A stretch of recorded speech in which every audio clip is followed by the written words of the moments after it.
Hello, नमस्कार, सत श्री अकाल, अस्सलाम वालेकुम। कैसे हैं जनाब? साथियों, तो आज बात करेंगे, बहुत दिन बाद याद करिए, अप्रैल 2023 में इस मुद्दे पर कितनी चर्चा हुई थी, कितने डिबेट्स हुए थे। बहुत ट्रेंडिंग खबर थी। ये बात कर रहा हूं अतीक अहमद के परिवार की, जो आज प्रयागराज का एक बिल्कुल बिखरता हुआ खानदान या बिखरता हुआ परिवार हो गया है।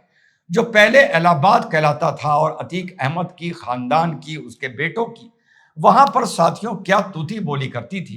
एक और हादसे का शिकार हो गया है अतीक अहमद का परिवार, और एक बेटा और खो दिया है अतीक अहमद ने। और इससे पहले आगे बढ़ूं, जो इससे पहले वाला वीडियो FCRA पर आपके भाई ने डाला था और आपके भाई ने बोला था कि क्या गेम हुआ है FCRA को लेके, कि उधर मार्क रिबियो बोल रहे हैं कि साहब ऐसा है कि पैसा एनजीओ को क्यों जाना चाहिए, ना हमारी एनजीओ के थ्रू जाना चाहिए, ना उनकी एनजीओ के थ्रू जाना चाहिए। अगर कुछ करना है तो सरकार को ही जाना चाहिए। तो उसमें शशि कोठारी भाई ने लिखा, कम ऑन रिजवान भाई, कैन यू ट्रस्ट अमेरिकन। अच्छा, उस वीडियो में मैंने ये बोला था कि अमेरिकन लाइन पर आ गए, we should trust him and government should trust him, और FCRA का बिल पास कराने का क्या फायदा जब मार्को रिबियो ने ये बात बोल दी है। क्या मैंने बोला था? मेरे भाई वीडियो सुन लिया करो ना, अच्छी इंग्लिश लिखते हो, प्यार से लिखते हो, तो थोड़ी कॉमन सेंस भी रखो। और इसके बाद अयानत अली आ गया गटर से निकलकर और मुझसे कहता है, तेरे प्रोटेस्ट में 200 भी नहीं आएंगे। अबे जाहिल के, ये प्रोटेस्ट है ही नहीं साले। तुम लोगों ने इतने प्रोटेस्ट किए हैं कि हर चीज तुम्हें प्रोटेस्ट नजर आती है। ये उस लिए कार्यक्रम हो रहा है, सम्मान समारोह, कि तुम जो इस देश को नेपाल बनाना चाहते थे और RAF ने और दिल्ली पुलिस ने तुम्हारे टकने और पिछवाड़े तोड़े हैं, ये उस पुलिस को सम्मान देने के लिए कि उसके साथ हम सड़क पर भी खड़े हैं और उसके साथ हम सर्वोच्च न्यायालय में भी खड़े हैं। समझ लिया करो जाहिल के, ये प्रोटेस्ट नहीं है। यहां पर 100 लोग भी आ गए तो मैं लखनऊ में बैठ के मैनेज कर रहा हूं, जीरो फंड और जीरो टूल किट से, जीरो पॉलिटिकल सपोर्ट से। 100 भी दिल्ली में अगर आ गए तो बहुत कामयाब होगा। हम उनको हार पहनाएंगे जिनको तुम गाली दे रहे हो, और तुम धुआं धुआं हो जाओगे। तो साहब चलते हैं उस परिवार पर। इलाहाबाद, पहले इलाहाबाद, अब प्रयागराज। अतीक अहमद का परिवार 23 अप्रैल 2023 को, आप लोगों को याद होगा, जब झांसी के पास ही अतीक अहमद का एक बेटा असद एनकाउंटर में पुलिस की गोली का साथियों शिकार हुआ था। और उससे जरा पहले जो उमेश पाल, जो मुख्य एक तरीके से गवाह थे, राजू पाल की हत्या जो 2005 में हुई थी, उनको इन्होंने प्रयागराज के उसके घर के बाहर बहुत ही बेरहमी से मारा था। और उसी को इस पूरी जो अब ये उसके बाद बर्बादी का सिलसिला हुआ, बतौर अधिवक्ता आप लोगों को जोड़ के बताता हूं कि इस परिवार से, अतीक अहमद से गलती कहां हुई। तो साहब, पहले 2005 में उमेश पाल मारा जाता है चुनावी रंजिश को लेके कि तुम्हें चुनाव नहीं लड़ना है।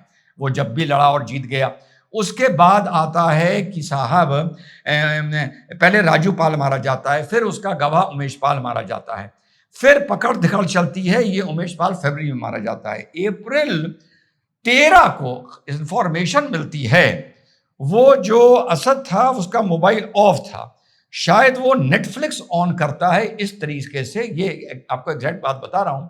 फिर वो चीज पुलिस रजिस्टर करती है कि ये किस क्षेत्र में मूव कर रहा है, जिस IP एड्रेस से नेटफ्लिक्स ऑन हुआ है।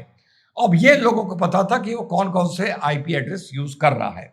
तो वहां पुलिस घेरा डालती है और उसका एनकाउंटर होता है। उसके 2 दिन बाद अतीक अहमद का और अशरफ का, जो अतीक का भाई कहला जो था, और जानकार बताते हैं उस टाइम में पुलिस के और अलग लोग वहां कर, कि अतीक अहमद से कहीं ज्यादा वो खतरनाक और जालिम हुआ करता था। तो अतीक की वाइफ का नाम था शाइस्ता और अशरफ की वाइफ का नाम था, क्या है, जैनब।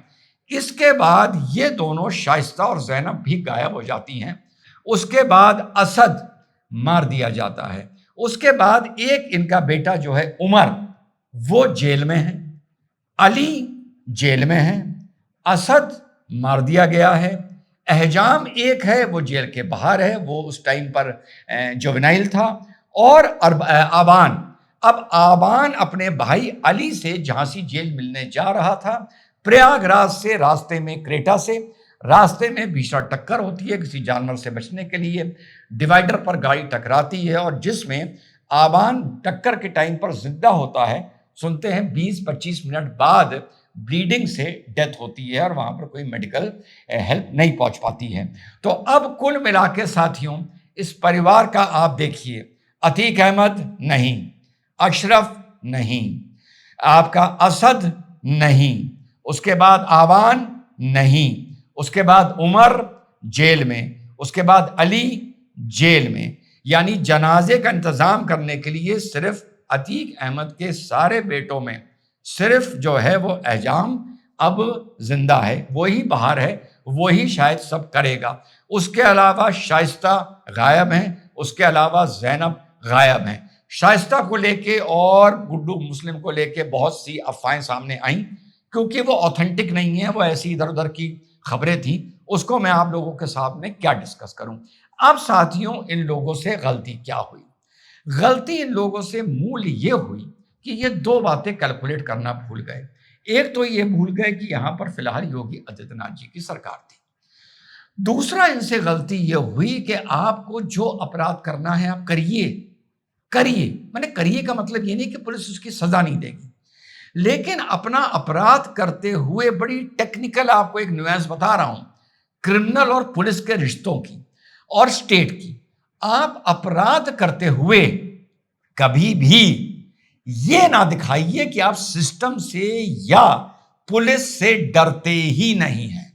अब एक आदमी कहेगा, रिजवान भाई ये क्या बात कर रहे हैं? जो भी आदमी अपराध करता है वो तो यही दिखा रहा होता है कि ना मैं पुलिस से डरता हूं, ना मैं सिस्टम से डरता हूं। नहीं, तुम्हें किसी को गोली मारनी थी, तुमने किसी को गोली मार दी। तुम्हें किसी को गोली मारनी थी, तुमने थाना कोतवाली के सामने मार दी। इन दोनों बातों में बहुत फर्क होता है। जो पुलिस का क्रिमिनल के साथ रिश्ता होता है, जब भी आपने ऐसा कुछ दिखाया कि मैं सिस्टम से नहीं डरता और अपराध खुल के कर सकता हूं, और विशेष तौर पर पुलिस वाले के साथ भी कर सकता हूं, जैसा फरवरी की प्रयागराज की हत्या में हुआ था कि आप 20 सड़क पर गाड़ी रोकते हैं, 20 सड़क पर उतरते हैं और फायरिंग शुरू करते हैं, 20 सड़क पर गुड्डू मुस्लिम बम मारने शुरू करता है और साथ में भागते हुए पुलिस कर्मियों के ऊपर भी बम मारे जाते हैं। ये आपने ओवर कर दिया। आपने ना शक्ल चेहरा छुपा रखा था और आप खुला। अगर योगी आदित्यनाथ की सरकार आपके ऊपर एक्शन ना लेती तो समझ लीजिए योगी आदित्यनाथ की सरकार का नाश हो जाता और पूरा देश कहता कि उसने चूड़ियां पहन रखी हैं। लेकिन आज की तारीख में यह भी नहीं बोला जा सकता कि चूड़ियां पहन रखी हैं, क्योंकि नारी शक्ति जिस तरह से उभर रही है। हाँ, जंतर मंतर पर जो गलीस थे उनकी बात नहीं कर रहा, तो यह कहना भी टेक्निकली गलत होगा। अगर किसी को बुरा लगे तो आई एम सॉरी। तो इस तरीके से खुला अपराध नहीं करना चाहिए कि आप स्टेट को चैलेंज कर दें, जो इन्होंने किया।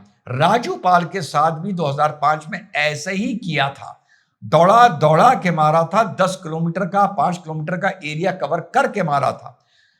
इलाहाबाद की सड़कों पे तब इलाहाबाद हुआ करता था, एक गाड़ी आगे आगे थी, पीछे एक गाड़ी थी जो उस पर फायरिंग कर रही थी और बम मार रही थी, और अल्टीमेटली राजूपाल मारा गया था।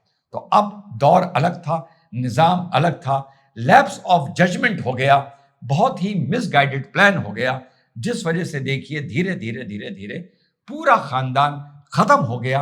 एक खबर यह भी बड़ी इंटरेस्टिंग बता दूं कि अंदर से रिपोर्ट्स ने यह भी बताया था, बम लिफाफे की बात कर रहा हूं, कि गुड्डू मुस्लिम जहां भी है फिलहाल सेफ है। एंड गुड्डू मुस्लिम बहुत इंस्ट्रूमेंटल था। आप समझ जाइए किस चीज में और क्यों वो सेफ है। जय हिंद, वंदे मातरम, खुदा हाफिज।